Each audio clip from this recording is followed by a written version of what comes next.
नमस्कार दोस्तों, आज हम बात करेंगे हिंदी साहित्य के सूर्य और भगवान श्री कृष्ण के अनन्य भक्त महाकवि सूरदास जी के जीवन की एक ऐसी प्रेरक घटना के बारे में जो हमें भक्ति और धैर्य का वास्तविक अर्थ सिखाती है। अक्सर हमें लगता है कि केवल पूजा पाठ या माला जपने से हम ईश्वर के करीब पहुंच जाते हैं, लेकिन सूरदास जी की यह कहानी हमें बताती है कि जब तक हमारे भीतर क्रोध और अहंकार का एक अंश भी मौजूद है, तब तक ज्ञान का प्रकाश नहीं फैल सकता। इस वीडियो में आप देखेंगे कि कैसे सूरदास जी के गुरु ने उनकी कठोर परीक्षा ली और कैसे एक साधारण से सफाई कर्मी के माध्यम से उन्हें जीवन का सबसे बड़ा पाठ पढ़ाया। यह कहानी न केवल हमें अपने गुस्से पर काबू पाना सिखाती है, बल्कि यह भी बताती है कि एक सच्चा गुरु अपने शिष्य को तराशने के लिए किस तरह के कठिन मार्ग चुनता है। तो चलिए शुरू करते हैं सूरदास जी के आत्मबोध और अहंकार के त्याग की यह अद्भुत गाथा। भक्त शिरोमणि सूरदास की यह पावन कथा अध्यात्म के उस अत्यंत गूढ़ और गहरे रहस्य को उजागर करती है, जहां मनुष्य को परमात्मा से एकाकार होने के लिए अपने स्व और अहंकार का पूर्ण विसर्जन करना पड़ता है।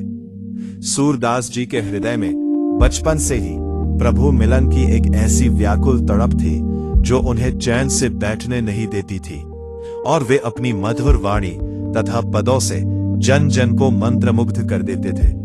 परंतु उनके अंतर्मन में सदैव एक टीस उठती थी कि उनकी भक्ति में अभी भी कुछ अधूरा है जो उन्हें पूर्णता तक नहीं पहुंचने दे रहा। इसी आत्मिक पूर्णता की जाके है।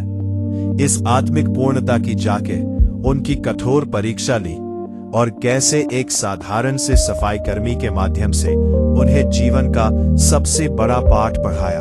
सूरदास की भक्ति तो हिमालय जैसी अडिग और ऊंची है, लेकिन उस ऊंचाई पर क्रोध और स्वयं के ज्ञानी व भक्त होने के बोध की एक सूक्ष्म बर्फ जमी हुई है, जिसे पिघलाए बिना सत्य का प्रकाश भीतर नहीं जा सकता। गुरु ने उन्हें परीक्षा स्वरूप निर्देश दिया कि वे 1 महीने तक एकांत साधना में रहकर अपनी हर श्वास और हर क्षण को केवल प्रभु नाम के संकीर्तन में लगा दे, और जब मन पूरी तरह प्रभुमय हो जाए तभी वापस लौटे। सूरदास ने गुरु की आज्ञा को ईश्वर का आदेश मानकर कठोर साधना की, और 1 महीने बाद जब वे अत्यंत उत्साह और आत्मविश्वास के साथ नए वस्त्र धारण कर गुरु के आश्रम की ओर चले, तो उनके मन में यह विचार बलवती था कि अब वे पूरी तरह शुद्ध और सिद्ध हो चुके हैं। मार्ग में गुरु की ही प्रेरणा से एक सफाई कर्मी सड़क की सफाई कर रहा था, और जैसे ही सूरदास उसके समीप पहुंचे, उस सफाई कर्मी ने जानबूझकर या अनजाने में गंदगी की एक बड़ी मात्रा सूरदास के श्वेत वस्त्रों पर उछाल दी। जिस मन में 1 महीने से निरंतर कृष्ण का नाम चल रहा था, वहां क्षण भर में क्रोध का ऐसा वेग उमड़ा कि सूरदास ने उस निर्दोष सफाई कर्मी को अत्यंत कठोर वचन कहे और उसे अपनी साधना भंग करने का दोषी ठहराया। जब वे इसी विक्षुब्ध अवस्था में आश्रम पहुंचे, तो गुरु ने कुटिया के भीतर से ही उन्हें वापस भेजते हुए कहा कि तुमने अभी केवल बाहरी वस्त्रों को धोया है, मन के भीतर छिपे क्रोध के कीचड़ को नहीं। जिस हृदय में दूसरे के प्रति तिरस्कार हो, वहां गोविंद का वास असंभव है। ये क्रम अगले 3-4 महीनों तक अनवरत चलता रहा, और हर बार वह सफाई कर्मी उन पर गंदगी फेंकता और सूरदास का अहंकार उन्हें क्रोध की अग्नि में झोंक देता, जिससे गुरु उन्हें बार बार अयोग्य घोषित कर लौटा देते। इन असफलताओं ने सूरदास को भीतर तक झकझोर दिया, और उन्होंने आत्ममंथन किया कि यदि जप और तप के बाद भी क्रोध नहीं जा रहा, तो इसका अर्थ है कि अभी भी मैं का अस्तित्व बना हुआ है। 4थे महीने की साधना में उन्होंने नाम जप के साथ साथ सर्वत्र ईश्वर दर्शन का अभ्यास किया, और जब वे पुनः आश्रम की ओर बढ़ रहे थे, तो सफाई कर्मी ने पूरी की पूरी कूड़े की टोकरी उनके सिर पर ही पलट दी।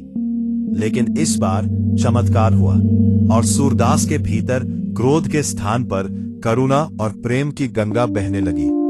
सूरदास की आंखों से प्रेमाश्रुओं की अविरल धारा बहने लगी और वे उस सफाई कर्मी के चरणों में गिरकर बोले कि हे महापुरुष, तुम धन्य हो जो बार बार मेरा अपमान करके मुझे मेरे विकारों का दर्शन कराते रहे, और आज तुम्हारी इसी कृपा से मेरा अहंकार पूर्णतः नष्ट हो गया है।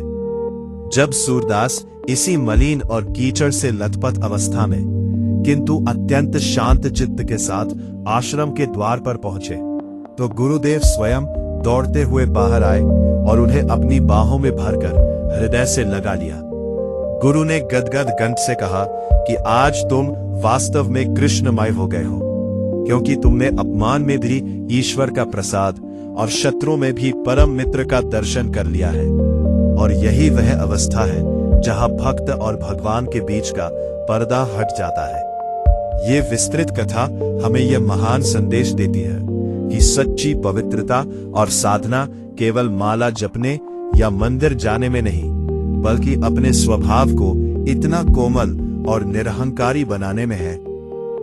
दुनिया की कोई भी परिस्थिति मन की शांति को भंग ना कर सके। इसी आत्म विजय और गुरु कृपा के उपरांत ही सूरदास जी के कंठ से वे अमर पद प्रस्फुटित हुए, जिन्होंने युगों युगों के लिए भक्ति मार्ग को आलोकित कर दिया और हमें सिखाया कि विनम्रता ही वह एकमात्र कुंजी है जिससे परमात्मा के द्वार खुलते हैं। तो दोस्तों, सूरदास जी के जीवन की इस कहानी से हमें ये बड़ी सीख मिलती है कि बाहरी सफाई से कहीं ज्यादा जरूरी मन की सफाई है। जब तक हमारे भीतर क्रोध, घृणा या अहंकार है, तब तक हम चाहे कितनी भी भक्ति कर ले, हम ईश्वर के वास्तविक स्वरूप को नहीं पहचान सकते। जिस दिन हम अपमान को भी ईश्वर का आशीर्वाद मानकर स्वीकार कर लेते हैं, उसी दिन हमारे भीतर का अंधेरा दूर हो जाता है और ज्ञान का प्रकाश फैलता है। उम्मीद है कि सूरदास जी और उनके गुरु की यह कथा आपके जीवन में भी सकारात्मक बदलाव लाएगी और आपको धैर्य व क्षमा की शक्ति का एहसास कराएगी। अगर आपको ये कहानी पसंद आई हो तो इसे लाइक करें और अपने दोस्तों के साथ शेयर जरूर करें। ऐसी ही और प्रेरणादायक कहानियों के लिए हमारे साथ जुड़े रहें।